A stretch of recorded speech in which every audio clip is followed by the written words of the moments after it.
ধারাম শব্দে দরজাটা বন্ধ হয়ে গেল। দুজনে মিলে অনেকক্ষণ ধরে চেষ্টা করেও দরজাটা ভেতর থেকে খুলতে পারলাম না কিছুতে, কারণ বাইরে থেকে সেটা আটকানো হয়েছে। আমি চিৎকার করতে লাগলাম, দেবাশিস, এই দেবাশিস, দরজা বন্ধ করলি কেন রে? খুলে দে, আমরা বাইরে যাব। এই দেবাশিস।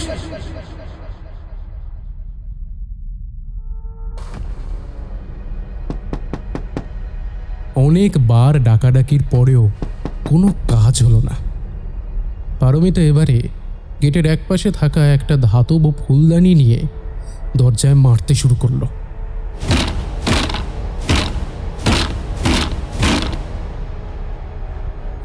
কিন্তু পুরনো দিনের সেগুন কাঠের ভারী দরজা, কাঠে একটা আঁচড় অবধি পড়ল না। এদিকে ভেতরে পুরো অন্ধকার, গা ছমছম করা পরিবেশ। মনে মনে ভাবলাম, এই নিকুঞ্জ কুঠির অন্তর্মহলেই কি তাহলে আমাদের পৌঁছে মরতে হবে? হায়ান আর আমার মায়ের মুখটা মনে পড়ল। আরও খানিকক্ষণ দুজনে দরজা খোলার চেষ্টা করে হাঁপিয়ে উঠলাম। তারপরে দেওয়ালের একপাশে দাঁড়িয়ে আমার ফোনে ফ্ল্যাশ লাইটটা জ্বেলে আস্তে আস্তে দেওয়ালটা ছেড়ে মাঝ বরাবর সোফাটার কাছে এলাম। এই বাড়িতে অতীতে অনেক সময় কাটিয়েছি, তাই অন্তর্মহলের বাড়ি সম্বন্ধে মোটামুটি একটা ধারণা আমার রয়েছে। আমি পারমিতাকে বললাম, এখন মাথা ঠান্ডা রাখতে হবে। তুমি এক কাজ করো, ফোনটা নিয়ে দেখো তো কাউকে কল করা যাচ্ছে কিনা। এর আগে আমরা অনেক পরিত্যক্ত ইমারতের ভেতরে অন্ধকারে ঘুরেছি, রাত কাটিয়েছি, তাই আর পাঁচটা সাধারণ মানুষের থেকে আমাদের সাহস আর স্নায়ুর শক্তি অনেকটাই বেশি। মোবাইলে ফ্ল্যাশে বাড়ির ভেতরে এদিক ওদিক দেখলাম, কিন্তু কোনো মানুষের চিহ্ন খুঁজে পেলাম না। পারমিতা ফোনটা এদিক ওদিক করে ঘুরিয়ে নেটওয়ার্ক পাওয়ার চেষ্টা করছে, কিন্তু নেটওয়ার্ক পেলেও আদৌ কোনো লাভ হবে কি না জানি না। এখানে কেই বা বাঁচাতে আসবে? স্থানীয় কারো নাম্বারও নেই যে এক যদি উমানাথ বাবু। আচমকা পারমিতা কোনো কারণে আঁতকে উঠল। দেখলাম ওর হাত থেকে মোবাইলটা মেঝেতে পড়ে গেছে। ভয় ওর হাত পা কাঁপছে। মোবাইলটা মেঝে থেকে তুলে দেখি ফটো গ্যালারিটা খোলা, আর স্ক্রিনে শেষ যে ছবিটা দেখা গেছে সেটা দেখে আমারও স্নায়ুর বেগ বেশ কয়েকগুণ বেড়ে গেল। একটা জরাজীর্ণ ইমারতের প্রায় ধ্বংসস্তূপের ছবি, যেটা ঘণ্টাখানেক আগে এই বাড়ির সামনে দাঁড়িয়ে তোলা হয়েছে। ব্যাপারটা আরেকটু বুঝতে আমি ফোনে বাকি ছবিগুলো দেখতে দেখতে অবাক হয়ে গেলাম। জরাজীর্ণ ইমারতটার কাঠামোর অবয়ব দেখে বুঝতে অসুবিধা হয় না যে সেটা নিকুঞ্জ কুঠির ছবি। কিন্তু আমরা খালি চোখে বাইরে বাড়িটা যেরকম দেখেছি তার সাথে এই ছবির কোনো মিল নেই। আমি স্পষ্ট বুঝতে পারলাম যে কোনো অলৌকিক শক্তির মায়াজালে আমরা বর্তমানে জরাজীর্ণ ধ্বংসস্তূপের বদলে অতীতে নিকুঞ্জ কুঠির ইমারত দেখছি। আমি পারমিতাকে জড়িয়ে ধরে সান্ত্বনা দিলাম, তারপরে বললাম, এবারে আমাদের মাথা ঠান্ডা রেখে এখান থেকে বেরোনোর রাস্তা খুঁজে বার করতে হবে। আমি বুঝতে পারলাম যে ওর শরীরটা খারাপ করছে। আস্তে করে ওকে নিয়ে মোবাইলে ফ্ল্যাশের আলোয় সাহায্যে সোফায় গিয়ে আমরা বসলাম। বসার পরে খানিকটা থিতু হলো পারমিতা, কিন্তু ওর মুখ দিয়ে কোনো কথা বেরোচ্ছে না। আমি পারমিতার মাথাটা আমার বুকে রেখে আবারও সান্ত্বনা দেওয়ার চেষ্টা করলাম। দেবাশিসের ওপরে প্রচণ্ড রাগ হলো। জেনে শুনে কেন যে আমাদের এই মরণ ফাঁদে এনে ফেলল সেটা বুঝলাম না। আমাদেরকে ঘুরিয়ে চয়নের মাধ্যমে এখানে ডেকে এনে বিপদে ফেলে ওর যে কী লাভ হলো কে জানে। এখন সবচেয়ে বড় কথা হলো, এই মায়াজাল কাটিয়ে আমরা বেরোবো কী করে? কথাগুলো মনে মনে ভাবলাম। ঠিক সেই মুহূর্তে আচমকা আমাদের মাথার উপরে ঝাড়বাতিটা জ্বলে উঠল।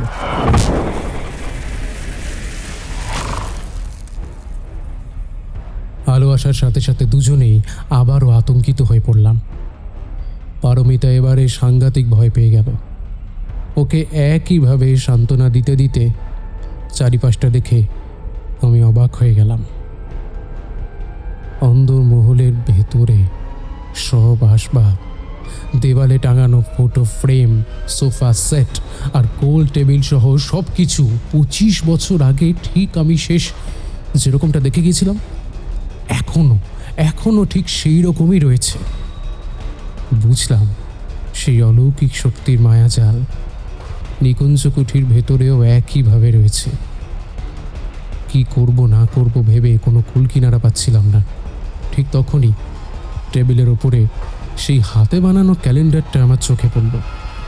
আর শেষ যে তারিখটায় লাল দাগ দেওয়া হয়েছে সেটা আজ থেকে 25 বছর আগের একটা তারিখ। আর সেই তারিখের ঘরে অমাবস্যার চাঁদের গোল ছবি আঁকা, কালো চাঁদ। তার মানে 25 বছর আগে আজকের দিনেই নিকুঞ্জ কুঠিতে ডাকাত পড়েছিল। আর কাকতালীয়ভাবে আজও অমাবস্যা তিথি। এরপরেই আচমকা ঘটে গেল একটা ভয়ঙ্কর অবিশ্বাস্য ঘটনা, যার ব্যাখ্যা ইহকালে কোনো মানুষের পক্ষে দেওয়া মোটেই সম্ভব নয়। বাইরে থেকে কিছু মানুষজনের কোলাহল কানে এলো, যেন কোনো যুদ্ধ চলছে।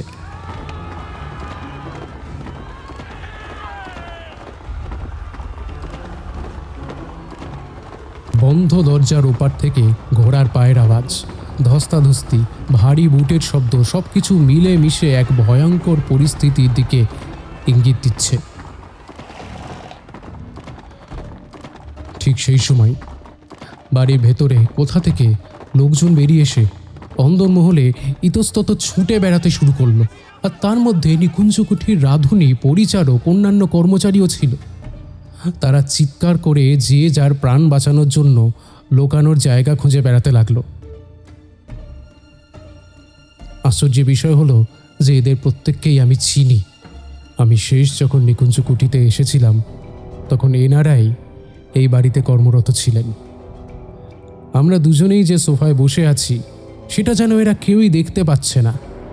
ব্যাপারটা বুঝতে প্রাথমিকভাবে একটু অসুবিধা হলেও পরক্ষণেই সব জলের মতো পরিষ্কার হয়ে গেল। আমাদের চোখের সামনে যা ঘটছে বা ঘটতে চলেছে সেটা 25 বছর আগে হওয়া সেই মর্মান্তিক দিনের ঘটনা, যেদিন নিকুঞ্জ কুঠিতে ডাকাত পড়েছিল।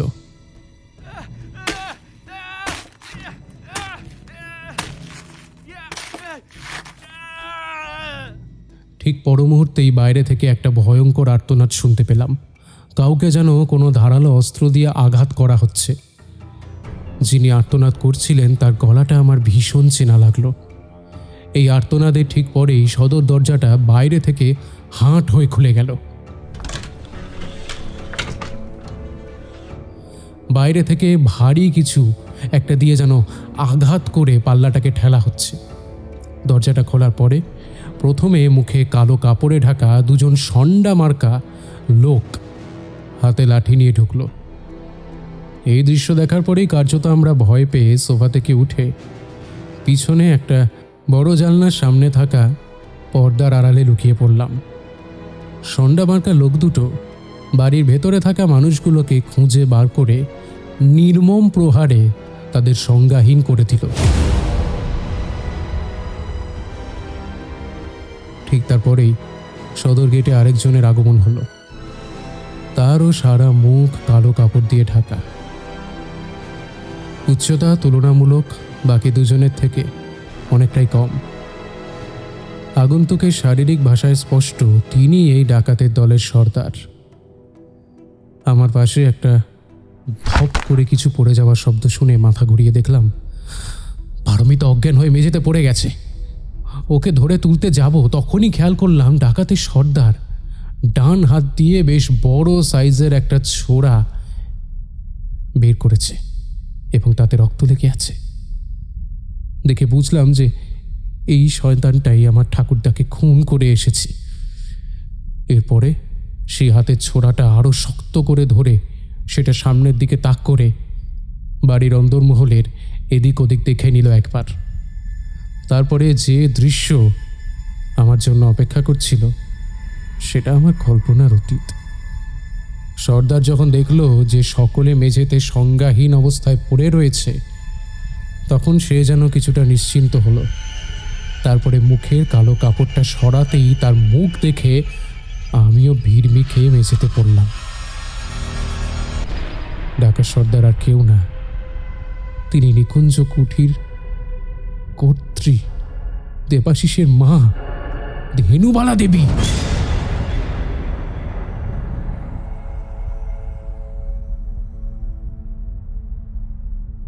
ধেনুবালা দেবীকে দেখার পরে কতক্ষণ ঘোরের মধ্যে ছিলাম আমি জানি না। তারপরে ঘোরটা কাটলো ওরই গলার আওয়াজ শুনে। তোরা তাড়াতাড়ি বাড়ির ভেতরে যা, দামি মালপত্র আছে নিয়ে নে, তারপর এদেরকে ভালো করে বেঁধে ফেল। গ্রামের লোকগুলো এই বাড়ির ভেতরে আসার আগেই তোরা এই মালপত্র নিয়ে পেছনের দরজা দিয়ে বেরিয়ে তাড়াতাড়ি পালিয়ে যা। পরে সময় বুঝে তোদের ভাগ বুঝে নিয়ে বাকি মালপত্র ফেরত দিয়ে যাবে। যদি এর মধ্যে পুলিশের কাছে ধরা পড়িস তাহলে ওর নাম বলবি। কথাগুলো বলেই তিনি অন্দরমহলে মেঝের সিঁড়ি দিয়ে উপরে উঠে গেলেন। আমার কি মনে হলো আমি পারমিতাকে ওই অবস্থায় ফেলে রেখে ধেনুবালা দেবীর পিছু নিলাম। দেখলাম উনি ওপরে দোতলার ওঠার পরে বাড়ির ভেতরে ঝুল বারান্দায় একদম শেষ প্রান্তের ঘরটায় গেলেন, আর তারপর সেই ঘরের দরজায় দেওয়া তালাটা খুলে ভেতরে ঢুকলেন। আমি আর চয়ন নিকুঞ্জ কুঠিতে অনেকবার এলেও কোনোদিন দোতলার ঝুল বারান্দা সংলগ্ন ঘরগুলোর ভেতরে ঢুকিনি। আমাদের যাবতীয় আড্ডা হতো এই নিচে বা কখনো ছাদের ঘরে বা বারান্দায়। তাছাড়া ধেনুবালা দেবী শেষ প্রান্তের ঘরটায় কাউকে ঢুকতে দিতেন না, এমনকি দেবাশিসেরও প্রবেশাধিকার ছিল না। আমি আস্তে আস্তে গিয়ে ভেজানো দরজাটার ফাঁক দিয়ে ধেনুবালা দেবীর ঘরের ভেতরে দেখার চেষ্টা করলাম। তারপর যা চোখে পড়ল তা দেখে আমার হাড় হিম হয়ে গেল। ঘরের বিছানায় শোয়া রয়েছে একটা আস্ত নরকঙ্কাল।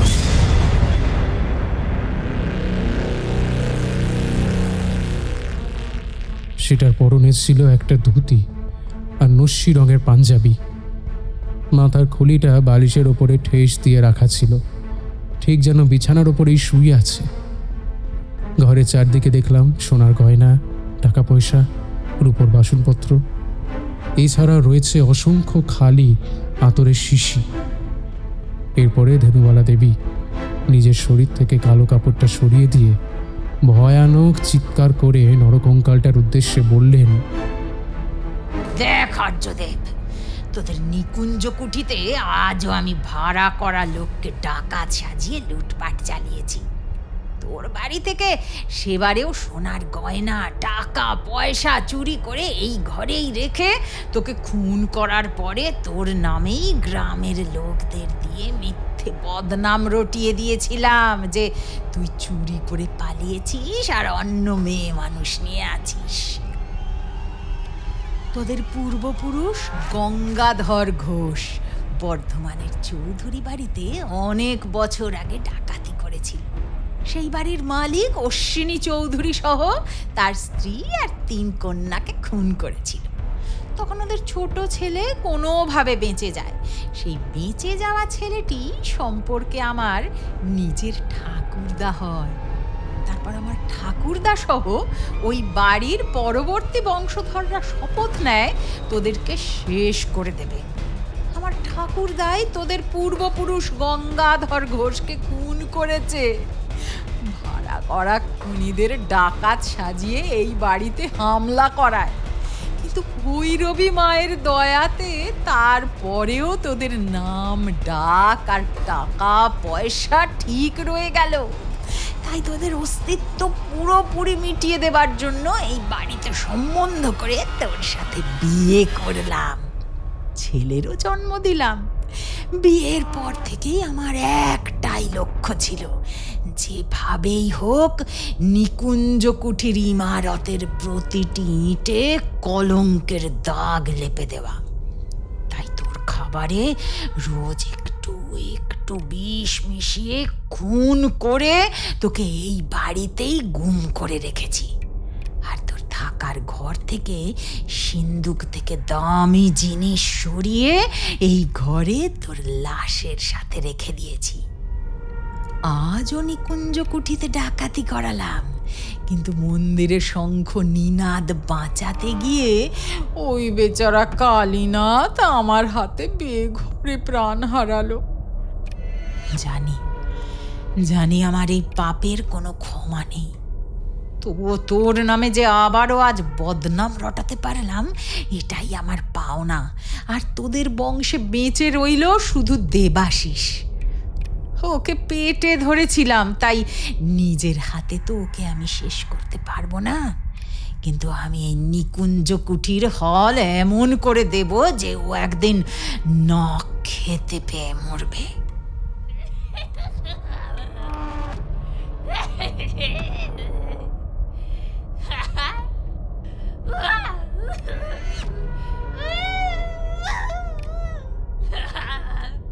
কথাগুলো বলেই তিনি খুব জোরে হাসতে শুরু করলেন। সেই অট্টহাসিতে ঘর সহ নিকুঞ্জ কুঠির অন্দরমহল একেবারে কেঁপে উঠল। দরজার বাইরে থেকে সব কিছু শুনে আমার মাথা যেন ঘুরতে লাগলো, মাথার উপরে আকাশ ভেঙে পড়ল। ভয়ঙ্কর এক সত্যির মুখোমুখি দাঁড়িয়ে আছি আমি। মাথা কাজ করছিল না, কি করব না করব ভেবে বেরিয়ে আসতে যাব, ঠিক তখনই ভেজানো দরজা দুটোর পাল্লা ভাগ দিয়ে আচমকা একটা হাত আমার গলাটা জোরে চেপে ধরল।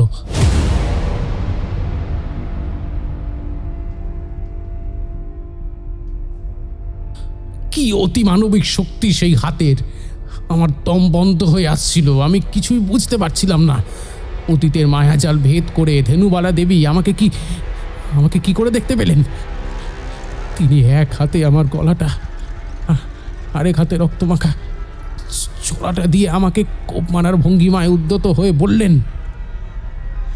আমি তো ভুলেই গেছিলাম, দেবাশিসের শরীরে এই ঘোষেদেরই পাপ রক্ত বইছে। নিকুঞ্জ কুঠিতে আমি নিজের হাতে আগুন লাগিয়েছিলাম, সেই আগুনে নিজেকেও আহুতি দিয়েছিলাম।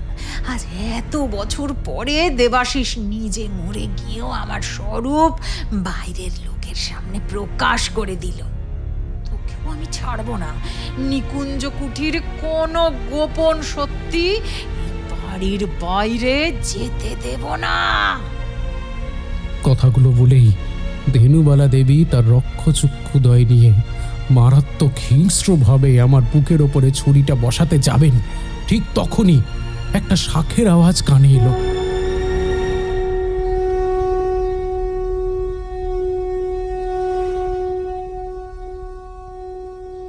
শব্দের তীব্রতায় বুঝলাম এটা শঙ্খ নিনাদ।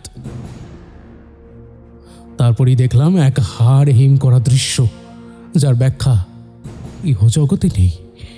শঙ্খের শব্দে চোখের নিমেষে বাড়ির অন্তর্মহলের রূপ পরিবর্তন হচ্ছে। বাড়ির দেওয়াল থেকে শুরু করে ঝাড়বাতি আসবাব সমেত সব কিছু পোড়া বাড়িতে রূপান্তরিত হতে থাকে। ওদিকে ধেনুবালা দেবীর দৃঢ় মুষ্টি আলগা হচ্ছে। তার মানবী রূপ পরিবর্তিত হয়ে আগুনে ঝলসানো এক নারী দেহ ধারণ করল। এরপরে কোনো রকমে আমার গলা থেকে পোড়া হাত দুটোকে সরিয়ে নিচে যাওয়ার জন্য উদ্যত হলাম। আর ঠিক তখনই মেঝে দেওয়াল সিঁড়িতে ফাটল ধরতে শুরু করলো, ঠিক যেন মনে হলো ভূমিকম্প হচ্ছে।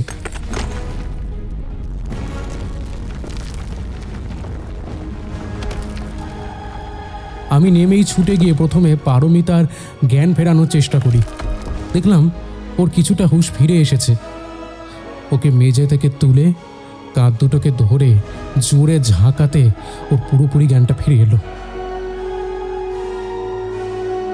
তারপরে খেয়াল করলাম যে সদরের দরজাটা ভেঙে ফাঁক হয়ে রয়েছে। সেটা পেরিয়ে অনায়াসেই আমরা নিকুঞ্জ কুঠি থেকে বেরিয়ে যেতে পারবো। আমি পারমিতাকে নিয়ে বেরোতে যাব, আর ঠিক তখনই শাঁখের আওয়াজটা হঠাৎই থেমে গেল। শঙ্খ নিনাদ স্তব্ধ হতেই দেখলাম নিকুঞ্জ কুঠি আবার অতীতের রূপে ফিরে যাচ্ছে। আমি আর এক মুহূর্ত দেরি না করে আগে পারমিতাকে সদর দরজা দিয়ে ঠেলে বাইরে পাঠিয়ে দিলাম। তারপরে আমি বেরোতে যাব, ঠিক তখনই নিকুঞ্জ কুঠি নিমেষে তার অতীতের রূপে ফিরে গেল। ভাঙা সদর দরজাটা আবারও আগের রূপে ফিরে আমি পুরোপুরি বাইরে বেরোনোর আগেই আচমকা বন্ধ হয়ে গেল। আমার শরীরের সিংহভাগ অংশ দরজার বাইরে বেরিয়ে এলেও আমার ডান পাটা দরজার ভেতরে অন্দরমহলে রয়ে গিয়েছিল। পাল্লা দুটোর মাঝে পাটা আটকে যাওয়ার প্রবল যন্ত্রণায় আমি চিৎকার করে পারমিতাকে বললাম, তাড়াতাড়ি যাও, তাড়াতাড়ি যাও, যাও, শঙ্খ নিনাদ নিয়ে বাজাতে শুরু করো। পারমিতা আমার কথা শোনা মাত্রই ছুটে গিয়ে দেখে যে উমানাথ বাবু মন্দিরের সিঁড়িতে অচৈতন্য অবস্থায় পড়ে আছেন। তার নাক দিয়ে রক্ত পড়ছে, তার হাতের মুঠোয় শক্ত করে ধরা রয়েছে শঙ্খ নিনাদ। পারমিতা শঙ্খ নিনাদ নিতে গিয়ে বুঝতে পারল উমানাথ বাবু তার শেষ নিঃশ্বাস অবধি শাঁখটা বাজিয়ে গেছেন। পারমিতা শঙ্খ নিনাদ বাজাতে শুরু করতেই আবারও নিকুঞ্জ কুঠি ধ্বংসস্তূপে রূপান্তর হতে শুরু করলো।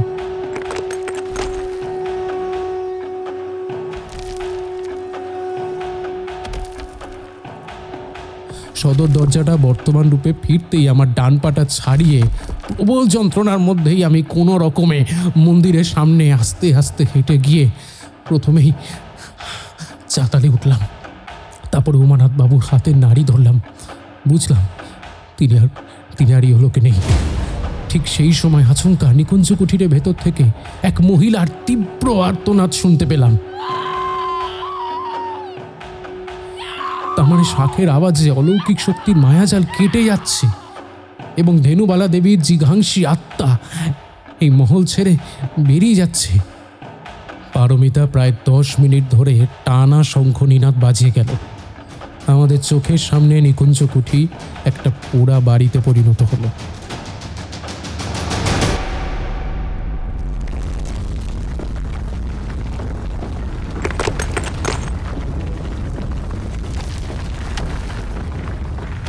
কিন্তু তারপরে হঠাৎই পুরো মন্দির, ইমারত সহ আমবাগানের মাটি সাংঘাতিকভাবে কাঁপতে শুরু করলো। বুঝলাম ভূমিকম্প হচ্ছে। নিকুঞ্জ কুঠি এবারে পুরোপুরি মাটির তলায় মিশে যাবে। আমি পারমিতার হাত থেকে শঙ্খ নিনাদ নিয়ে মন্দিরের ভৈরবী মায়ের পায়ে রেখে দিলাম। এরপরে উমানাথ বাবুর মায়া ত্যাগ করে আমরা দুজনের হাত ধরে নিজেদের জীবন বাঁচানোর তাগিদে পায়ের যন্ত্রণা নিয়ে প্রাণপণে ছুটতে শুরু করলাম। আমবাগানের ভেতর দিয়ে ইতস্তত ছুটতে ছুটতে পিছন থেকে শব্দের তীব্রতায় বুঝলাম নিকুঞ্জ কুঠি পুরোপুরি ধ্বংস হয়ে ধুলোয় মিশে যাচ্ছে। আমরা অন্ধকারে দিশাহীনভাবে ছুটেই চলেছি, কিন্তু বাগানটা যেন কিছুতেই শেষ হচ্ছিল না। যে পথে এসেছিলাম ওই পথেও ফেরার চেষ্টা করেও আমাদের গাড়ির কাছে পৌঁছতে পারলাম না। যেন বারবার একই জায়গায় বৃত্তের মতো ফিরে আসছি আমরা। মনে মনে ভাবলাম, তার মানে আমরা কি এখনো সেই অলৌকিক শক্তির মায়াজাল কাটিয়ে বেরোতে পারিনি? কতক্ষণ পরে জানি না, বাগানের একটা প্রান্তে পৌঁছতেই দেখতে পেলাম ঠিক আমাদের সামনে একটা গাছে মানুষের একটা দেহ ঝুলছে। অমাবস্যার ঘন কালো অন্ধকারেও ঝুলন্ত সেই দেহটার মুখ দেখে আমি স্পষ্ট বুঝলাম যে মানুষটা কেউ না, আমার ছোটবেলার বন্ধু দেবাশিস। ওদিকে পারমিতা ইতিমধ্যেই আবারও অজ্ঞান হয়ে মাটিতে শুকনো পাতার উপরে পড়ে রয়েছে। সেটা দেখার পরে আমার আর কিছু মনে নেই।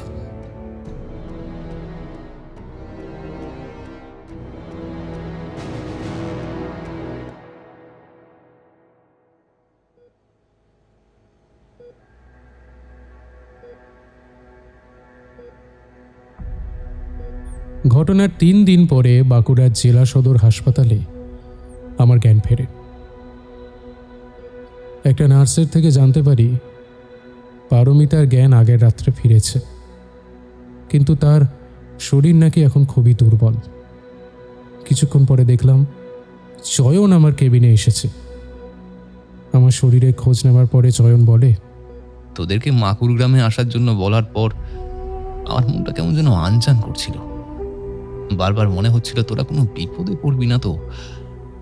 তারপরে তোরা আসার পরদিনই আমি এখানে চলে আসি, বুঝলি। তোকে আর পারমিতাকে কাউকেই ফোনে পাচ্ছিলাম না। আমি গ্রামের লোকজনদের কাছ থেকে একটু খবর করতেই তারা পিজারো গাড়িটার কথা আমাকে জানায়। তারপরে অনেক খোঁজাখুঁজির পরে তোদের গাড়িটা গ্রামের শেষ প্রান্তে আমবাগানের কিছুটা ভিতরে আবিষ্কার করলাম। বাগানের ভেতরের মধ্যে ঢুকে তোদের খোঁজার চেষ্টা করলাম, কিন্তু জঙ্গলের মতো বাগানের ভিতরটা অন্ধকার, বেশি ভিতরে ঢোকার সাহস হলো না। তারপরে ফিরে এসে থানায় গেলাম এবং সেখান থেকে পুলিশের সাহায্য নিয়ে তোদেরকে ভৈরব মায়ের মন্দিরের কাছাকাছি খুঁজে পেলাম। দেখলাম তোরা দুজনায় জ্ঞান হারিয়ে মাটিতে লুটিয়ে রয়েছিস, আর কিছুটা দূরেই নিকুঞ্জ কুটির ধ্বংসাবশেষ দেখতে পেলাম। কাছে যেতেই দেখলাম যে তখনও বেশ ধুলো টুলে উঠছে। বুঝলাম যে সদ্য ধসে পড়েছে। তারপরে আমি মন্দিরের দিকে ঘুরতেই বুকটা কেমন যেন ধরাস করে উঠল। দৌড়ে গিয়ে দেখলাম মন্দিরের সিঁড়িতে গায়ে নামাবলি জড়ানো এক পুরোহিতের লাশ পড়ে আছে। তার নাক মুখ দিয়ে রক্ত পড়ছে। আমাদের সাথে পুলিশ ছাড়াও আরো 4-5 জন স্থানীয় লোক ছিল। তাদের মধ্যে একজন জানায় যে লোকটার নাম উমানাথ মুখোপাধ্যায়। গ্রামের লোক ওকে খ্যাপা ঠাকুর বলে ডাকে।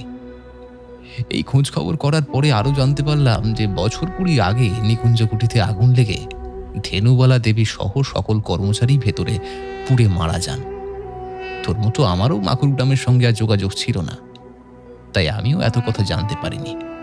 সেই থেকেই নিকুঞ্জ কুটি সম্বন্ধে অনেক ভৌতিক এবং অলৌকিক কাহিনী রটে যায়। গ্রামের লোকজন আমবাগানের মধ্যে যাওয়া পুরোপুরি বন্ধ করে দেয়, কিন্তু ওই খ্যাপা ঠাকুর রোজ লুকিয়ে লুকিয়ে মন্দিরে পুজো করতে যেতেন। এদিকে আমার বন্ধু দেবাশিস তার মাকে হারিয়ে একদম একা হয়ে যাওয়ার পরে ইতস্তত ঘুরে বেড়াতো এদিক ওদিক, এখানে ওখানে কাজ করে নিজের দুবেলা ভাত জোগাড় করতো, বুঝলি। তারপরে নিকুঞ্জ কুটিতে ওই পোড়া ইমারতের ভেতরেই নাকি থাকতো। খাওয়া দাওয়াও ঠিকঠাক করতো না। তার উপরে গ্রামের লোকে বিভিন্ন আজগুবি গল্প নিকুঞ্জ কুটি আর ওর মায়ের সম্বন্ধে বলতে শুরু করে। সেই থেকেই গ্রামের সবাই ওকে পাগল ভেবে প্রায় এক প্রকার এক ঘরে করে দেয়। কোনো কাজ দিত না ওকে কেউ, বুঝলি। তারপর থেকে সে ওই আমবাগানের নিকুঞ্জ কুটি ছেড়ে দিয়ে আর কখনো লোকালয়ে ফেরেনি। উমানাথ বাবু তার সাধ্য মতন দেবাশিসকে দুবেলা খাবার এবং অন্যান্য প্রয়োজনীয় জিনিসপত্রের ব্যবস্থা করে দিতেন। ওই উমানাথ নাকি তোর ঠাকুরদার বাল্য বন্ধু ছিলেন, আর ওই উমানাথ বাবুই কোনোভাবে আমাদের নাম্বারটা জোগাড় করেন। আর তারপর কথার মাঝেই বাধা পড়ল। সদর থানা থেকে এক পুলিশ অফিসার এসেছেন। তিনি নিজের পরিচয় দিয়ে আমার কাছ থেকে বয়ান নিলেন। আমি অল্প বিস্তর কথা বলে এই অফিসারকে বিদায় জানালাম, কারণ নিকুঞ্জ কুঠি থেকে ভৈরবী মায়ের মন্দিরের শঙ্খনিনাদের অলৌকিক ঘটনা এই অফিসার কেন পৃথিবীর কোনো লোকই বিশ্বাস করবে না। অফিসার যাওয়ার পরে আমি চয়নকেও আর বিশেষ কিছু বললাম না। হঠাৎই পারমিতার কথা মনে পড়ল। বললাম, আমার সাথে ওর কেবিনে চলো, কুইক। হাঁটতে গিয়ে দেখলাম পায়ে এখনো বেশ ব্যথা রয়েছে। চয়নের কাঁধে ভর দিয়ে পারমিতার কাছে গিয়ে খেয়াল করলাম তার জ্ঞান ফিরলেও সে অনেকটাই দুর্বল। সাংঘাতিক ভয় পাওয়ার ফলে ওর রক্তে সোডিয়াম পটাশিয়ামের পরিমাণ অনেকটা কমে গেছে। কিছুক্ষণ পরে দেখলাম পারমিতা অসংলগ্ন কথা বলে চলেছে। বুঝলাম ওর সুস্থ হতে বেশ খানিকটা সময় লাগবে। সেদিন রাতের ঘটনায় ও অনেকটাই মানসিক আঘাত পেয়েছে। পারমিতার এই অবস্থার জন্য নিজেকেই দায়ী মনে হলো আমার। কেন যে ওকে এখানে নিয়ে এলাম। তাছাড়া বাহিন রাজবাড়িতে আগেই আমার ভয়ঙ্কর অভিজ্ঞতা হয়েছে। আমারই উচিত হয়নি নিকুঞ্জ কুঠিতে ওকে নিয়ে আসা। বাড়াবাড়ি কিছু হলে আমি নিজেকে কোনোদিন ক্ষমা করতে পারবো না। কিছুক্ষণ পরে চয়নের সাথে আমার কেবিনে ফিরে এলাম। তারপরে চয়ন আমার বেডের পাশে আস্তে আস্তে বসে পড়ে গম্ভীর স্বরে বলতে শুরু করে, শোন ভাই, এবার তোকে একটা কথা বলি। আমাকে যে নাম্বারটা থেকে দেবাশিস ফোন বা মেসেজ পাঠিয়েছিল সেটাতে ঘুরিয়ে আমি অনেকবার ফোন করেছি, কিন্তু পাইনি। তারপরে আমার এক কলকাতার বন্ধু, যে কলকাতা পুলিশের সাইবার সেলে চাকরি করে, তাকে আমি নাম্বারটা যাচাই করে দেখতে বললাম। নাম্বারটা দেবাশিস ঘোষের হলেও 5 বছর আগেই কিন্তু নাম্বারটা বন্ধ হয়ে গেছে। তারপর থেকে ওই নাম্বারটায় কোনো রিচার্জ করা হয়নি। এখানে এসে তোদের উদ্ধার করার পরে পুলিশকে জিজ্ঞাসা করতে প্রাথমিকভাবে সে কিছু বলতে পারল না। তারপর থানার কনস্টেবলকে ধরলাম, কিছু দক্ষিণা দিলাম। সে পুরনো ফাইল ঘেঁটে বলল যে দেবাশিস ঘোষ নামে একজন নাকি গলায় দড়ি দিয়ে আত্মহত্যা করেছিল 5 বছর আগে, আর ওই আমবাগানের ওই গাছটা থেকে ঝুলন্ত অবস্থায় পাওয়া গেছিল তার দেহটাকে। আমরা প্রথমেই কলকাতা গিয়ে চিকিৎসা করাতে পারতাম, কিন্তু এই সদর হাসপাতালে যিনি আমাদের দেখছেন তিনি খুবই নামকরা একজন ডাক্তার। সম্প্রতি কলকাতা থেকে বদলি হয়ে এসেছেন। সপ্তাহখানেক পরে পারমিতা অনেকটাই সুস্থ হলো, কিন্তু সোডিয়ামের পরিমাণ পুরোপুরি ঠিক না হওয়ায় সে সাময়িক হাঁটা চলার শক্তি হারিয়েছে। ডাক্তারের পরামর্শ মতো তাকে অ্যাম্বুলেন্সে করে কলকাতায় পাঠানোর ব্যবস্থা করলাম। আয়ান খুব বায়না করে কান্নাকাটি করছিল আমাদের কাছে আসার জন্য, কিন্তু আমি এখানে সবাইকে আসতে বারণ করেছিলাম, কারণ একজন কেউ এলেই আয়ান ঠিক তার সাথে চলে আসতো। অনেক কষ্টে ভিডিও কল করে ওকে শান্ত করে রেখেছিলাম। জানি না ওর মাকে এই অবস্থায় দেখলে কি করবে। যাই হোক, এখানে আমার মা, মাসি, শ্বশুরবাড়ির লোকজন পারমিতার সব রকম চিকিৎসা আর দেখাশোনার ব্যবস্থা করে রেখেছে। চয়ন বলল ওর একটা কি কাজ রয়েছে, সেরে আমার সাথেই কলকাতায় ফিরবে। আমার পা এখন আগের থেকে কিছুটা ঠিক হয়েছে, তাই আমার সাধের গাড়িটা নিজেই চালিয়ে কলকাতা ফেরার সিদ্ধান্ত নিলাম। চয়ন আমাকে এই শরীর নিয়ে গাড়ি চালাতে বারণ করলেও ওকে আশ্বস্ত করলাম যে আমি চালিয়ে নিয়ে যেতে পারবো। থানার অফিসার আমার গাড়িটাকে একজন গ্রামের একটি লোককে দিয়ে পাহারার ব্যবস্থা করে দিয়েছিল।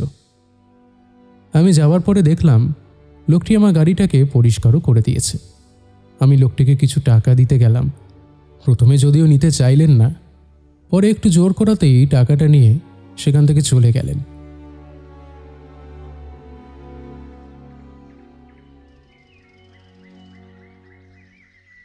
গাড়িতে উঠে কিছুক্ষণ চুপচাপ বসে রইলাম।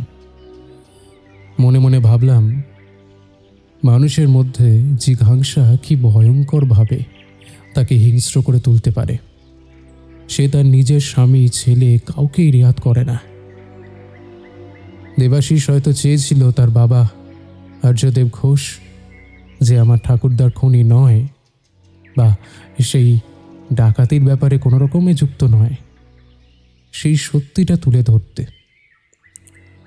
পরপর এতগুলো ভয়ঙ্কর ঘটনার মুখোমুখি হলাম যে আমার জায়গায় অন্য কেউ থাকলে তার হৃদযন্ত্র বিকল হয়ে মৃত্যু নিশ্চিত ছিল। নিকুঞ্জকুঠি আর ধেনুবালা দেবীর গোপন ইতিহাস আজীবন মনে ভয়ের উদ্রেক করবে। ভেবেছিলাম নিকুঞ্জকুঠির পর্বের এখানেই ইতি, কিন্তু ভাবনার ঘোর কাটতে খেয়াল হলো চয়ন এসে গাড়ির জানলার কাছে টোকা দিচ্ছে।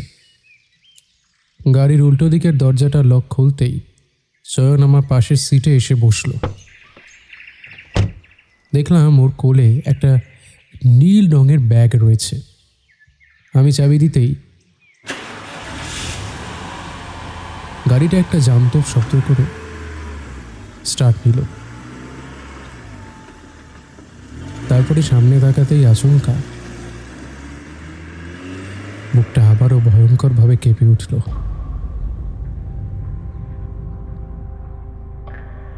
আমাদের চারপাশটা নিমেষের মধ্যে ঘন অন্ধকারে ঢেকে গেছে, ঠিক যেন অমাবস্যার তিথি।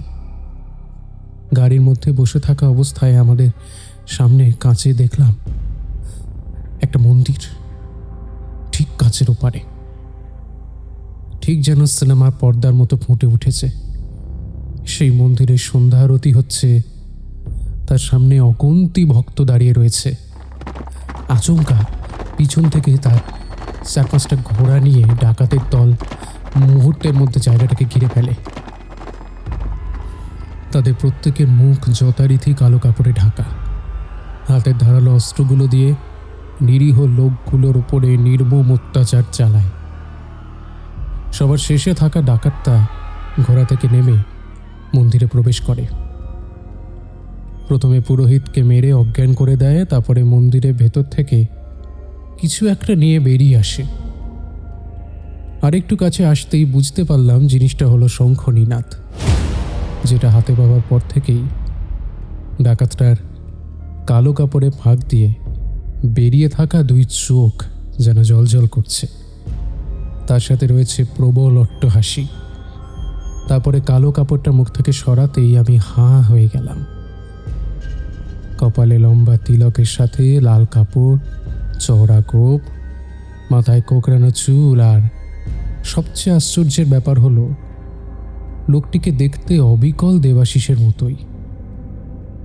তখনই বুঝলাম ইনি হলেন গঙ্গাধর ঘোষ, অর্থাৎ দেবাশিসের ঠাকুরদা।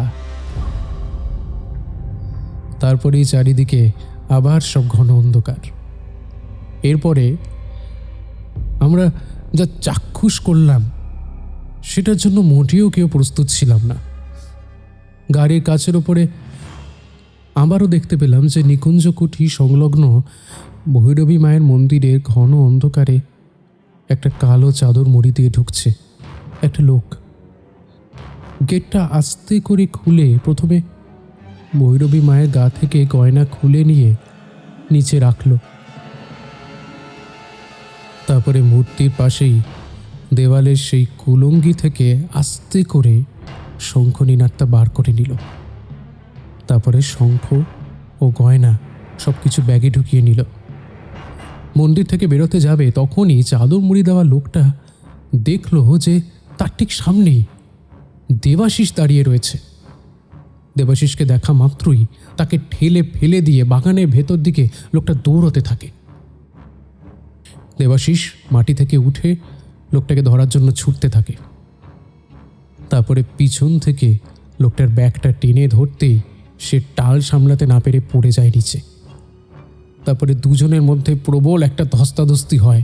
শেষে দেবাশিস ব্যাগটা লোকটার হাত থেকে ছিনিয়ে নেয়। সেটা নিয়ে দেবাশিস দৌড়াতে গেল। পিছন থেকে লোকটা তার গায়ের মুড়ি দেওয়া চাদরটা সরাতেই তার মুখটা উন্মোচিত হওয়ার পরে বিস্ময়ে আমার হৃদস্পন্দন আবারও কয়েক গুণ বেড়ে গেল। আগন্তুক ব্যক্তিটি আর কেউ নয়, সে আমাদের 3 বন্ধুর একজন, চয়ন। চাদরটাকে হাতে নিয়ে সেটাকে দড়ির মতন শুরু করে দেবাশিসের পিছু নিয়ে তার গলার পিছন দিক থেকে চাদরটা পেঁচিয়ে ধরল। সেই চাদরের ফাঁসে দেবাশিস ছটফট করতে থাকে। তার 2টো হাত দিয়ে চাদরের ফাঁস আলগা করার প্রাণপণ চেষ্টা করে সে, কিন্তু দুর্বল শরীর তার সাথ দেয় না। দেখতে দেখতে কয়েক মুহূর্তের মধ্যেই দেবাশিসের মর্মান্তিক মৃত্যু হয়। তারপরে চয়ন ওখান থেকে সাময়িকভাবে চলে গিয়ে কোথা থেকে একটা দড়ি জোগাড় করে আনে। তারপরে দেবাশিসকে সেখান থেকে নিয়ে গিয়ে প্রথমে অপেক্ষাকৃত একটা কম উঁচু আম গাছের নিচে দেবাশিসের মৃতদেহখানা রাখে। তারপরে দড়ির এক প্রান্ত দেবাশিসের গলায় পেঁচিয়ে অপর প্রান্ত গাছের ওপরে একটা ডালে ছুঁড়ে সেই প্রান্ত শেষ অংশ টেনে ধরে কপিকলের মতো ব্যবহার করে। দেবাশিসকে গাছের সাথে ঝুলিয়ে দেয়। লক্ষ্য করলাম দেবাশিসের পরনে যে জামাকাপড় ছিল সেই একই পোশাক আমি আর পারমিতা নিকুঞ্জকুঠিতে ঢোকার আগে দেবাশিসের গায়ে দেখেছিলাম। একটা খুনকে আত্মহত্যায় রূপান্তরিত করার পরে চয়ন আবার আগের জায়গায় ফিরে আসে। তার ব্যাগটা সে সবে তুলতে যাবে, ঠিক তখনই দেবাশিস এই বলে কেউ একজন যেন ডেকে ওঠে। তারপরে চয়ন মুখ তুলে দেখে অনাদিবাবু সামনে থেকে একটা সার্চ সেলের টর্চ নিয়ে দেবাশিসকে খুঁজছেন। চয়ন অনাদিবাবুকে দেখে ভয় পায়, ব্যাগটা তাড়াতাড়ি করে তুলতে গিয়ে তার অজান্তেই শঙ্খনীনাদ ব্যাগ থেকে বেরিয়ে পড়ে যায় মাটিতে। তারপরে চয়ন সেখান থেকে পালিয়ে অন্ধকারে গা ঢাকা দেয়। এই সমস্ত কিছু হওয়ার পরে গাড়ির জানলার কাঁচটা একদম স্বাভাবিক অবস্থায় ফিরে এলো। সাথে চারিদিকের অন্ধকার ঘুঁচে বিকেলের আলোটা ফুটে উঠল। বাম হাতে নীল ব্যাগ, ডান হাতে একটা বড় সাইজের চপার আমার দিকে তাক করা। চয়নের দু চোখে এরকম হিংস্র ভাব আমি আগে কখনো দেখিনি। চপারটা আমাকে দেখিয়ে গাড়ি থেকে জোর করে নামতে বাধ্য করার পরে বাম হাত দিয়ে আমার পিঠে ধাক্কা মারতে মারতে বাগানের ভেতরে একটা গভীর অংশের দিকে নিয়ে এলো চয়ন। তখন প্রায় সন্ধে নেমে এসেছে। আমি বুঝলাম চয়ন দেবাশিসের মতো আমাকেও শেষ করে দেবে। ওর অপরাধের সাক্ষী একমাত্র আমি। তবুও বাঁচবার শেষ আশা রেখে চয়নের চোখে চোখ রেখে বললাম, দেখ চয়ন, আমাকে মেরে তুইও কিন্তু বাঁচতে পারবি না। তুই নিজে সংসার করিসনি, কিন্তু আমার একটা ছেলে রয়েছে, সে এখন খুবই ছোট। পারমিতাও এখন অসুস্থ, তার উপর বাড়িতে বয়স্ক মা রয়েছে। তুই আমাদের পরিবারের এত কাছের লোক হয়েও এরকম একটা সাংঘাতিক অপরাধ করবি আমি স্বপ্নেও ভাবিনি। তুই চপারটা ফেলে দিয়ে পুলিশের কাছে ধরাতে আমি তোকে বলছি, তোর শাস্তি যাতে কম হয় আমি সেই চেষ্টা করব, প্রমিস। চুপ কর হারামজাদা, একদম বেশি জ্ঞান দিবি না। আমার যন্ত্রণা তুই আর কি বুঝবি? তুই কিছু জানিস না? বছর 5 আগে আমার ব্যবসায় একটা বড় সড়ো ক্ষতি হয়। বাজারে গলা অবধি দেনা হয়ে গিয়েছিল, কোনোভাবেই টাকা জোগাড় করতে পারছিলাম না। ঠিক তখনই দেবাশিসের সঙ্গে হঠাৎ করে একদিন কলকাতার রাস্তায় আমার দেখা হলো। দেখলাম ইতস্তত ঘুরে বেড়াচ্ছে এদিক ওদিক। আসলে ও তোরই খোঁজ করছিল। ওর কথাবার্তা শুনে বুঝতে পারলাম যে মানসিকভাবে পুরোপুরি সুস্থ নয়, চিকিৎসার দরকার। তারপরে আমি আমার বাড়িতে নিয়ে গেলাম ওকে। তারপরে শুনলাম নিকুঞ্জ কুঠি নিয়ে বলা ওর সব আজগুবি গল্পগুলো। আগুনে পুড়ে ছাই হয়ে যাওয়ার পরেও ও বাড়িটাকে নাকি আগের মতোই স্বাভাবিক রূপেই দেখতে পেত, আর বাড়ির ভিতরে কি সব গোপন সত্য লুকিয়ে আছে সেটাও নাকি দেখতে পেত। কথাগুলো শুনে আমি নিশ্চিত হয়েছিলাম যে ওর মাথাটা পুরোপুরি গেছে। তারপরে দেবাশিস যখন কথায় কথায় ভৈরবী মায়ের আর শঙ্খনীনাদের কথাটা বলে উঠল, তখন আমার মনে একটা ফোন দিয়ে আনলাম। ওই মায়ের গয়না আর শঙ্খনীনাদি হবে আমার আর্থিক সমস্যার সমাধান। আমি দেবাশিসের ফোন নাম্বারটা নিয়ে তোকে আমার সাথে নিয়ে যাওয়ার কথা দিয়ে বাঁকুড়ায় ওকে ফেরত পাঠিয়ে দিলাম। তার ঠিক 2 দিন পরেই আমি এখানে চলে আসি। দেবাশিস তোর কথা জিজ্ঞেস করতে বললাম, তুই বাইরে বেড়াতে গেছিস, কদিন পরে আসবি। তারপরে ওই ভৈরবী মায়ের মন্দিরের চাতালে দেবাশিস আর অনাদিবাবুর সাথে একবেলা কোনো মতে কাটালাম। আমি কলকাতায় ফিরে যাচ্ছি বলে সেই সময়ের জন্য ওদের থেকে বিদায় নিয়ে ওই আমবাগানের বাইরে বেরিয়ে এসেছিলাম। তারপরে গ্রামের মধ্যে এদিক ওদিক ঘোরাঘুরি করে সময় কাটাই। সুযোগ বুঝে রাত্রে আবার ফিরে আসি ওই গয়না আর শঙ্খ চুরি করার জন্য। আর তার পরের ঘটনা তুই নিজেও। আমাকে মেরে গাছের সাথে ঝুলিয়ে দিলি, তাই তো? কথাটা কানে আসতেই দুজনে মুখ ঘুরিয়ে দেখলাম আমাদের ডান দিকে দেবাশিস দাঁড়িয়ে। অন্ধকারে তার অস্তিত্ব আমরা পরিষ্কার বুঝতে পারলাম। বেশ গম্ভীর গলায় দেবাশিস আবার বলে ওঠে, হাতের চপারটা ফেলে দে চয়ন। আমাকে শেষ করে মায়ের গয়না চুরি করে সেগুলো বিক্রি করার পরেও তোর আশ মিটল না। তুই যে এতটা নীচ কাজ করতে পারিস সেটা আমি কখনো স্বপ্নেও ভাবতে পারিনি। আমাদের একসাথে 3 জনের ছোটবেলার সেই ছবিটা তুই নিজের ইচ্ছে সোশ্যাল মিডিয়া অ্যাকাউন্টে দিয়ে শুভঙ্করকে আমার নয় মিথ্যে কথা বলিয়ে ওকে আর পারমিতাকে এখানে আনালি।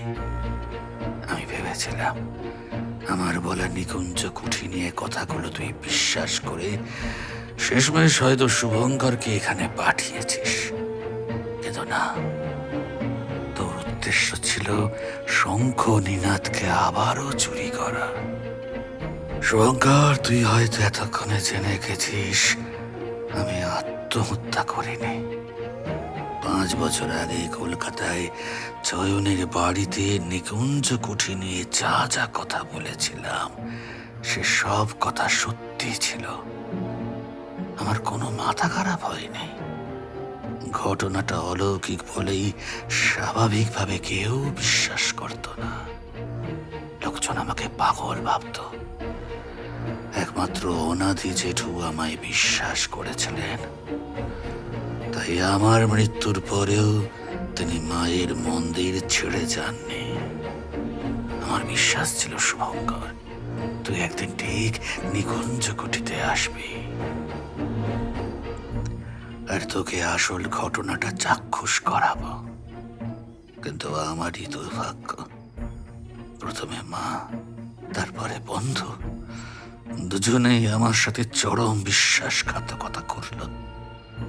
আজকে কলকাতা ফেরার সময় চয়ন আবার মায়ের মন্দির থেকে শঙ্কনীনাথ সরিয়ে আর ওই নীল ব্যাগটায় নিয়ে কলকাতায় পালাবার মতলব করেছিল।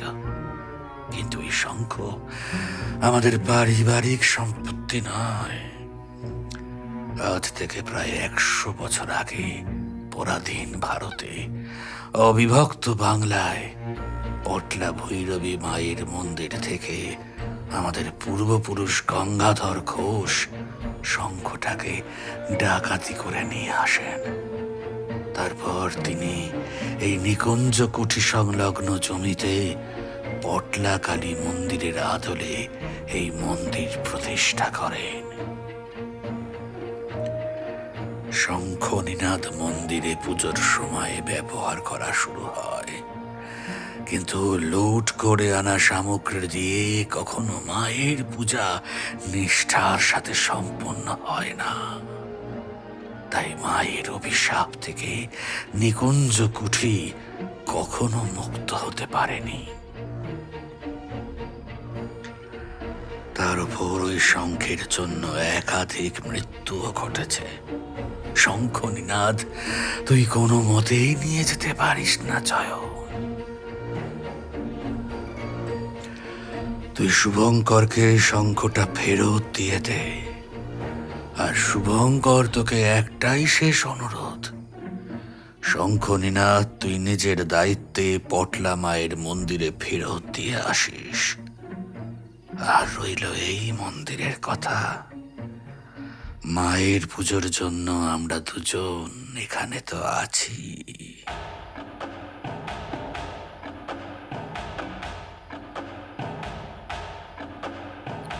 কথাগুলো শোনার পরেই দেখলাম দেবাশিসের পিছনে অনাদিবাবু এসে দাঁড়িয়েছেন।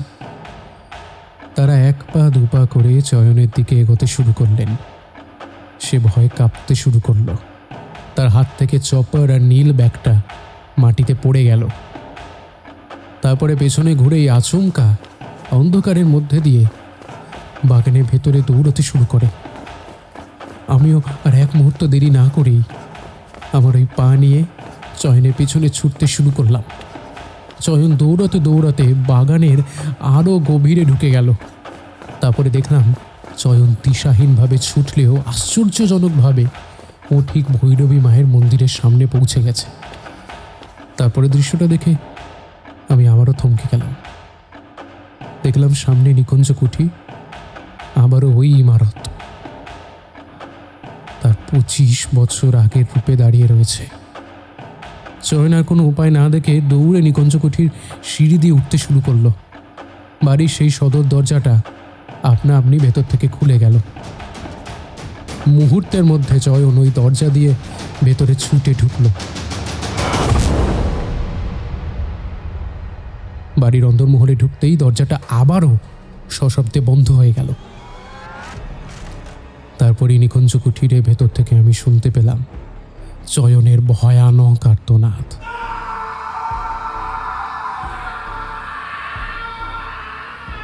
এদিকে ঠিক সেই মুহূর্তে বাগানের গভীর অন্ধকারে শঙ্খনীনাদ বেজে ওঠে। তারপরে সাথে সাথেই চোখের নিমেষে নিকুঞ্জ কুঠি আবারও পুরোপুরি ধ্বংস হয়ে যায়, ধুলোয় মিশে যায়।